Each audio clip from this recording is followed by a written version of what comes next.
Hello, this is Tramway Customs here for my very first review, and it is on the Mattel 80th Anniversary Ruby Red Thomas with mine trucks.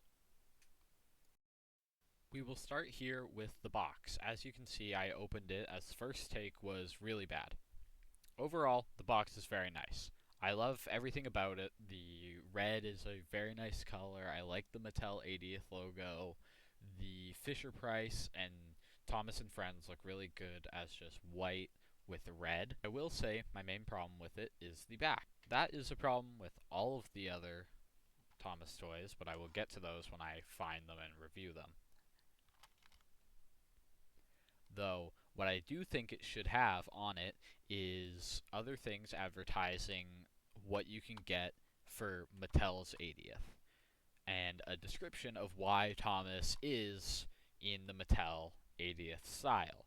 So that description could be something like Thomas is joining Mattel for their 80th anniversary in a ruby red style with his classic look. But other than that, it's very nice, and I'm a big fan of this box. Now on to the trucks. These are my least favorite part of the pack, and I think they're the worst out of all the stuff that was made this year for the 80th. My opinions might change on those as I actually get the stuff in hand, but from right now, I don't like these. It's mostly the paint coming off very easily. Mine, as you can see, maybe, have the paint coming off, and I got these a few hours ago of the time of recording.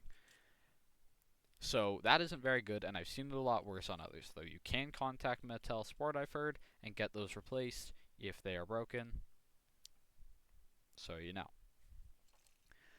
Besides that, they're very nice. Doesn't bother me that they're AG.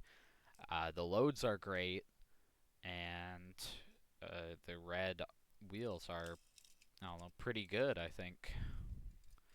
But the paint really draws it down, and really draws the pack down as a whole. Now on to the main event. Thomas is great. I love everything about him. His printing is perfect, and it wasn't even like I picked the best one out of all of them. They all just had perfect face printing and perfect side printing. So I think they just love Canada, because I've never actually got bad printing on a Mattel toy before here in the Great White North. So everything about him on those fronts are great.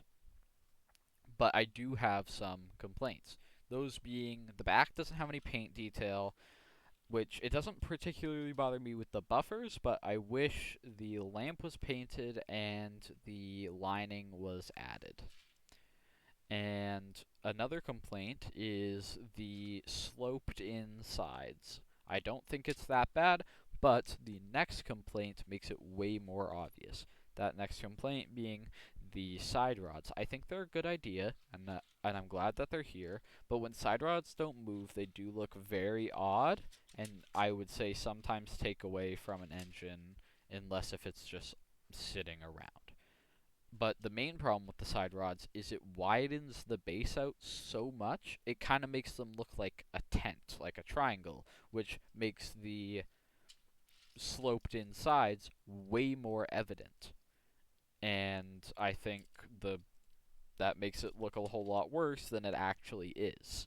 So if you just took off the sides, that would look a lot better. I don't have any old versions of the push-alongs from the CGI era, but I do have a AG Thomas push-along, and I would like to show a lot of the things that they kept the same with them.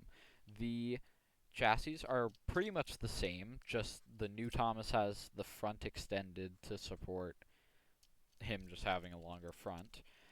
It has the molded coal, but it has ditched the molded roof for a printed roof, which I think the printed roof looks better on this, but the coal is pretty flat on the newer one.